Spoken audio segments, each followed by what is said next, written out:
All right, welcome back to the channel, everyone. Hope you all are having a good morning so far. Today we're gonna check out, well, I should say, I've been wanting to talk about Derrick Rose. Yes, short-lived prime due to injury. We should all know what happened, and if you don't, you're gonna learn what happened here today.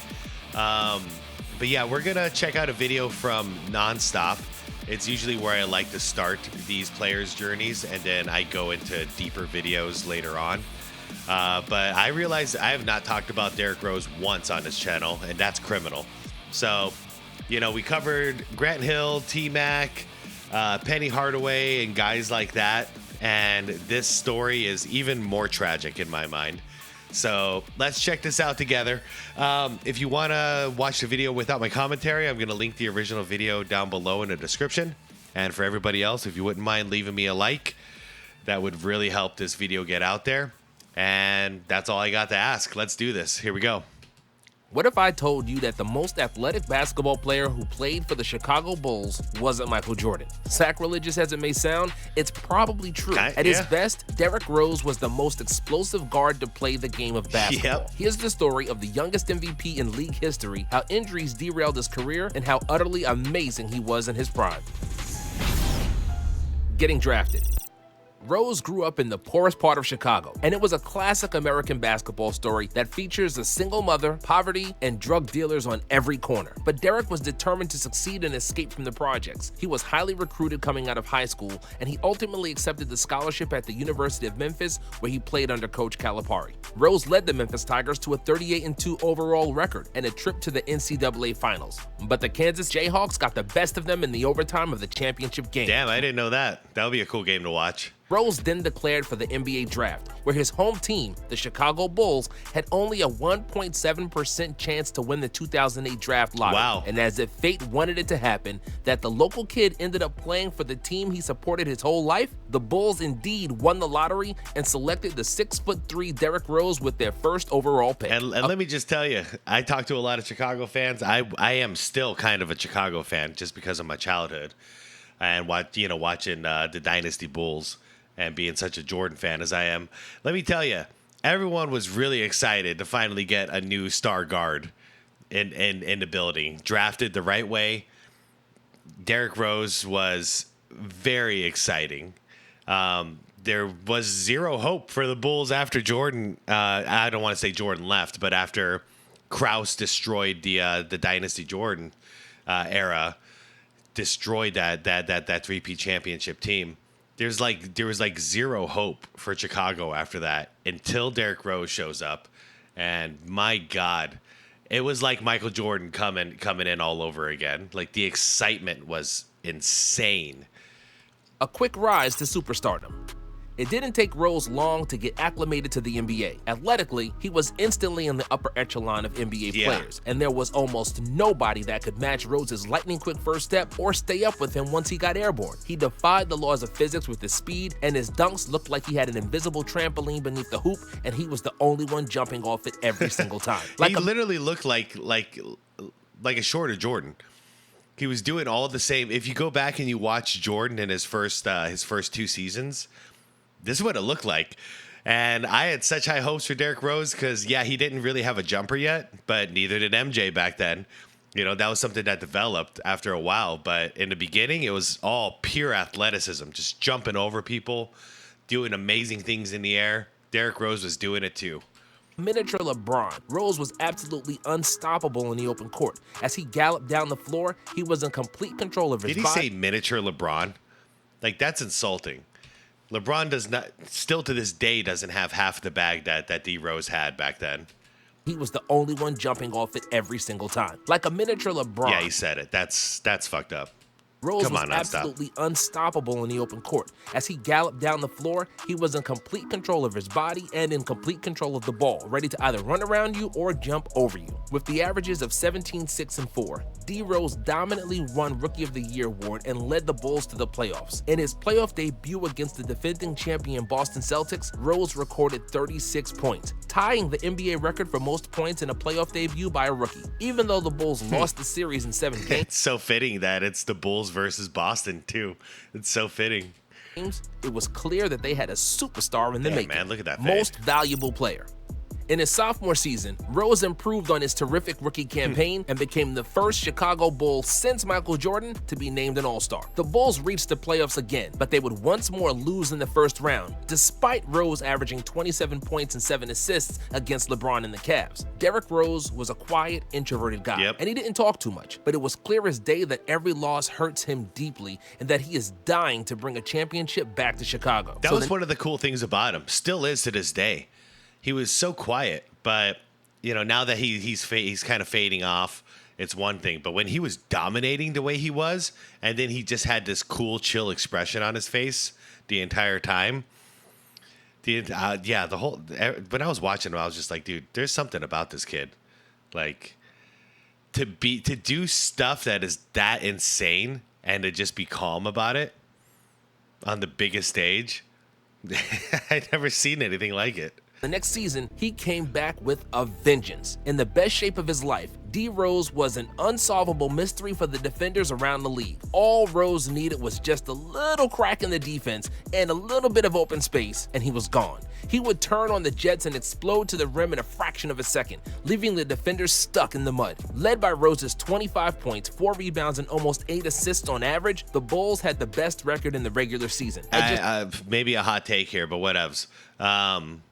Yeah, if LeBron didn't go to Miami and form that big three, if he was still in Cleveland, there's no way Cleveland would have beat this year's version of the Bulls. D. Rose was just too damn good. There was no stopping him. But, he formed a super team, so D. Rose did his best. Just 22 years of age, Rose was named the NBA MVP, becoming the youngest player ever to win the award. However, LeBron was once again too strong, and he and the Heat defeated the Bulls in the Eastern Conference Finals in 5 games. 2012, the best and worst year of his career. Even though he was injured for a big chunk of the 2012 season and his numbers dropped off a little bit, Derrick Rose was playing the best basketball of his life. He started the year with a game winner against the Lakers, and throughout the season, he seemed more poised, more mature, and even more deadly. The Bulls finished with the best record in the league again, and it seemed like they finally had the talent and depth to go all the way. They opened the playoffs against the 8-seed Philadelphia 76ers and had the game in control, leading by 12 with a minute remaining. Rose should have been substituted and icing his knees by then. So for those of you who don't know, at this point, the sky's the limit for this guy, right? Sky is the limit. He's improving every single year. He's already been an MVP. All that's left is the guy's going to start winning championships. Well, let's watch. But the stubborn coach Thibodeau liked to keep his starters on the floor until the final whistle. So, with a minute left in the game, Rose made a move to the basket with a quick change of direction, a move that he successfully made thousands of times, but not on that damned April 13th. Rose fell to the ground and stayed there, grabbing his knee and screaming in pain. His ACL was gone, which is the worst injury for an athletic point guard. Derrick Rose, as we knew him then, ceased to exist. Recovery, injury, repeat. In recent NBA history, there hasn't been a player with worse injury luck than Derrick Rose. After he tore his ACL in the 2012 playoffs, he missed the entire 2013 campaign, only to get injured again 10 games into the 2014 regular season. This time, it was the other knee that gave out, and he missed the rest of that season as well. I mean, the only comparable story, Grant Hill, I would say. It's the only one that's similar, but this happened so much sooner, so much faster than it happened to Grant Hill. Brandon Roy, that's another one. I'm probably gonna do a video on him tonight. Let's just do it. Yeah, I'm gonna do a video on Brandon Roy tonight because he's another one I can think of with such a sad story.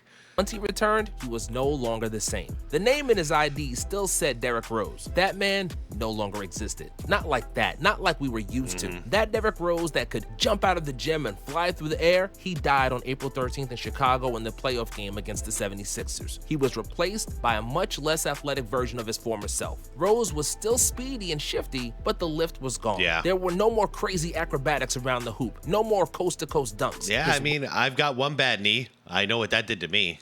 Try having 2 bad knees. Like, yeah, there's that explosive jump is gone now. Wings were clipped and he was no longer Air Rose. We who loved him, and there were a lot of us, did not stop hoping that he would return to his old form. We nurtured that hope for 3 years, and the great Derrick Rose games still happened occasionally, like the game winner against the Cavs in the playoffs, but those occasions were sparse, unfortunately. Rose became a former star who lost his abilities abruptly and never adapted to a new situation. During his later seasons with the Bulls and the 1 year he spent with the Knicks, he was— Real quick tidbit. I saw footage of when he found out that he got traded. He was doing either a documentary, I think it was a documentary or a commercial, but I'm pretty sure it was a documentary. And then he has to step away and they're filming it because he's getting a phone call from his agent. And yeah, his agent is breaking the news to him, telling him that, yeah, you've been traded, you know? And Derrick Rose is just crying his eyes out. Like, he loved Chicago so much. And it breaks my heart, man. You know, I wish he could have lived out his days in Chicago, his career, because his heart was there. His body wasn't capable anymore. But he would have still given them their all. They're his all. But I know this broke his heart when he got traded. Was a volume scorer who played inefficient basketball. Despite solid averages of 18 points and almost 5 assists per game during that span, it was clear that we have seen the best of Derrick Rose already, and that it happened before 2012, or at least so we thought, pondering retirement and the 50-point game. 3 knee surgeries, wrists, hip, back, fingers, groin, elbow, and even a bone in his face that obstructed his vision. God damn, I didn't know about that one. Jeez. All the things Derrick broke, bruised, pulled, or had surgery on. His medical carton looked like a human anatomy exam, and after a while, it started affecting his psyche. You can repair an ACL, but a sane psyche is much harder to regain once there's a crack in it. And there was definitely a crack because Rose was fed up. He was tired of constant injuries and rehabilitations, and during his time with the Cavs in 2018, he seriously considered retirement, even though he was only 28 years old at the time. He hit a major depression during this time. He went missing for a little while, too. But he came back, and he was just quiet about it. But, I mean, you can tell. If y'all know anybody who struggled or if you've struggled yourself mentally, you know, like, there were some bad things going on in his head during that time. I'm glad he's okay. I'm glad he's okay, and he seems happy now. Because that was a dark time, dude. That was a dark time. Numbers plummeted. He barely played, and nobody wanted to have anything to do with him. And then, like many times before in his life, Derrick Rose rose from the ground, dusted himself off, and started playing the most efficient basketball of his career. Playing for the Timberwolves in the 2019 season, Rose was finally healthy, and he had a clear idea who he was as a player. He was no longer trying to be the high flyer of the past, but he crafted his game around speedy cuts to the basket, floaters, and a newly found jump shot. Rose averaged 18 points and 4 assists for the season, and the absolute highlight was his 50-point game against the Utah Jazz on Halloween of 2018. Yep. The 50 points he scored were his career high, and Rose also made a game-winning block in overtime, after which he bursted into tears. I know. Nobody can criticize his character. Like, it's obvious this man loves the game and he cares so much. There's no way. He was rich, you know? He was already rich. So he wasn't doing it for the money anymore. Like, he really wanted to go and play basketball and show the world that he can still do this. I mean, look at him. Look at him right now. Look at that face. You know? That was him, that relief that, hey, I just showed the world I can still do this. You know? I was really happy for him that day. Emotional that he had such a game after all the injuries. But as great of a game that was, we will not remember Derrick Rose for it and for what he is doing now as a member of the Knicks. No, we will remember him for the dunk he had on Goran Dragic, which has to be in the top 10 dunks ever in my on top of my dragon, man. That was my Phoenix Suns dragon. Dragic.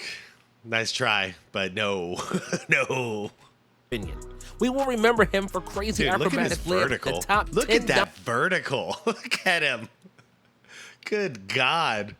Ever, in my opinion. We will remember him for crazy acrobatic layups where he made it look like he was walking through the air. We will remember brutal dunks, a player nobody could outrun in transition, and clutch shots he wasn't afraid to take. Legacy.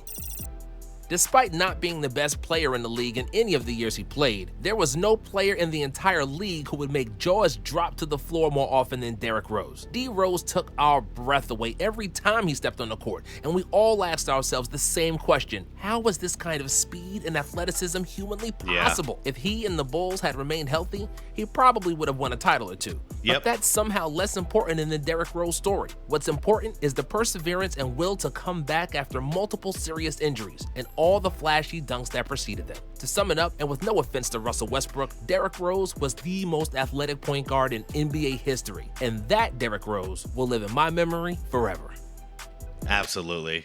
Absolutely. Excuse me. Yeah, Derrick Rose, man.